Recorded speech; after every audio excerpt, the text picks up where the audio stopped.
programs would you eliminate to demonstrate a fiscal rollback of the federal budget? What entitlement? How about all of them? I'd love to go in there and just totally rip 20, 30% of the budget out. Realistically, that's not going to happen, but we must stop the spending, just like in our personal lives. In my business is down 60%, my paycheck went down. We had to go into my home budget and figure out where we can cut costs. And one simple thing we did was we cut premium cable. We're now back to basic cable. Certainly, we can take a look at our budget at the federal level, and we can find those extra cuts that we can make. At a minimum, I'm looking for a 1% cut across the board. That's a very simple start. It's momentum in the right direction in a tough time that we have an administration that won't even support that kind of a thing. But we must make some kind of start of pushing the ball back, of pulling back the expenses. We must cut the budget. So you don't have an entitlement program specifically that you'd like to cut? We're going to cut them all. All right. Mr. Sussman. Just as we went into office back in '04, state government, we were a bloated government. Federal government is out of control. I think one thing we could start with is the employee salaries. The federal government employee salary is $70,000. What is the average wage here in Indiana? It's less than $40,000. We could start right there. I think that we could also do like we did here in Indiana, is we cut bureaucracies 20% across the board. But you know what? You have to have the right people in the right place for us to get that done. We had department heads coming in and saying, you know what, we can do with less. All of us as Americans are going to have to say, how can I do with less? Because we're sinking ourselves further and further into debt. I think also that we have to, our military spending is only 1/5 of our national budget. How out of our priorities are out of whack when only our military is gaining or is earning 1/5 of the budget. That means we're spending 4/5 on other things that are not priorities for the national government. What you're going to hear today is a lot of rhetoric from a lot of people, including former office holders, who talk about cutting earmarks when in fact his friend John McCain in the last debate went on national television and the first utterance out of his mouth is, we need to spend $300 billion of the $785 billion stimulus on buying bad mortgages. That type of reckless spending is the type of reckless spending that I voted against constantly in the United States House of Representatives. You don't have to worry about my rhetoric. I have voted against spending on new programs time and time again. And unlike Senator Coates, who didn't, I have the nasty headlines to prove for it.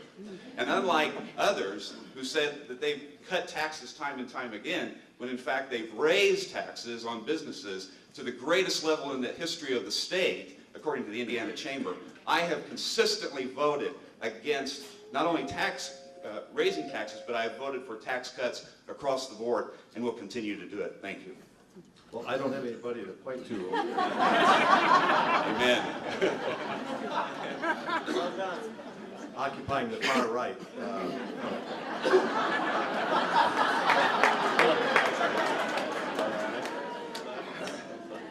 I think the question was, what entitlements would you address? I didn't hear much answer to that. The three major entitlements that are driving us into extraordinary debt, have unfunded liabilities, are running this country into bankruptcy, and are the cause for our fiscal distress. One of the major causes for our Social Security, Medicare, and Medicaid. Now, I don't agree with Richard when he said he would eliminate all three. What I do agree with is those of us that would say we want to restructure.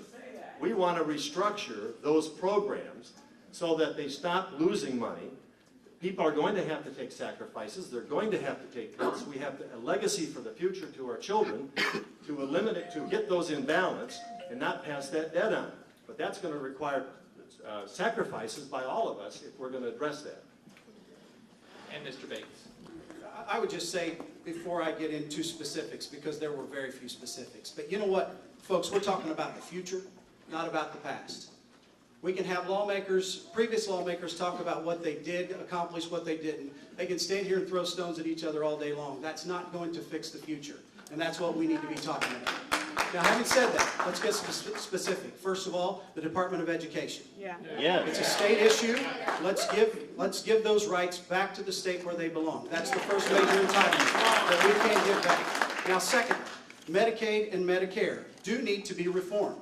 The chairman of my campaign committee is John Ford. He's chairman of the board of Reed Hospital in Richmond, Indiana. He understands better than anyone I know the challenges facing us in Medicare and Medicaid. So I would start by eliminating the Department of Education, but then overhauling Medicare and Medicaid. And let's talk about the future. Let's not get stuck in the past.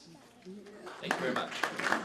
All right, those are two questions that the audience want. Let me tell you about the rebuttal. While we use the term rebuttal, it's really he wants to provide more information. Provide more information for us. Yeah, Dan, I disagree. I believe I was very clear No, I didn't say you weren't clear. that I'm cutting all entitlements. Now, just the word entitlement. The federal government is not in a position to provide entitlements. There's no such thing as an entitlement, but yet we find ourselves in that position. We will look at everything across the board. You know, John, you're saying that there's this. You were for it, against it, whatever it is that you're saying. Whatever it is that you've done did not work. We still find ourselves in a position today that we literally have a debt that my grandchildren will never be able to repay. It's time for bold, practical action. We must stand firmly. We will look at all entitlements across the board, and we will cut them. John, you'd like to provide some more information? I sure would. Not only that, but once again, rhetoric as opposed to a record. In 2003, when President Bush wanted to create Medicare Part D, prescription drug payment, there were 24 of us in the House of Representatives that voted against it.